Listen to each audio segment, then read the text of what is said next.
The miracle at the wedding in Cana, Jesus' first wonder. One day, in the town of Cana in Galilee, a great wedding feast was taking place. It was a joyful celebration attended by many guests, relatives, friends, and neighbors. As was customary in Jewish tradition, the festivities lasted several days, with tables filled with food and wine. Among the invited guests were Jesus, his disciples, and his mother Mary. At first, everything was going well, but suddenly, a problem arose. The wine ran out. For the hosts, this was a great embarrassment, as wine symbolized joy and blessing. The guests could interpret this as a bad sign for the newlyweds, and the groom's family would face disgrace. Mary, noticing the distress of the hosts, approached Jesus and said, "They have no wine." John 2:3. But Jesus answered her, "Woman, what does your concern have to do with me? My hour has not yet come." John 2:4. However, Mary, confident in her son's power, turned to the servants and instructed them, "Whatever he tells you, do it."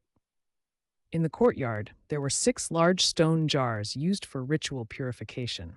Jesus told the servants, "Fill the jars with water." They obeyed and filled them to the brim. Then Jesus said, "Now draw some out and take it to the master of the feast." The servants followed his instructions. When the master of the feast tasted the drink, he was astonished. It was the best wine he had ever tasted.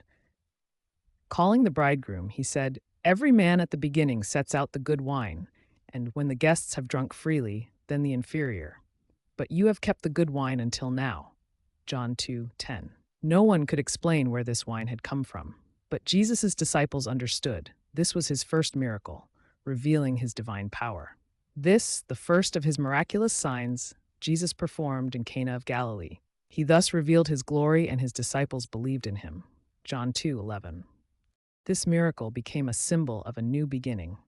Jesus did not just save the wedding from disgrace, he showed that with him comes new joy and blessing.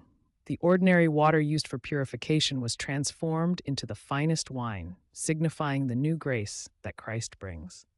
From this moment, his disciples were strengthened in their faith, and news of this wonder began to spread among the people. This was just the beginning of Jesus' great ministry, which would change the world forever.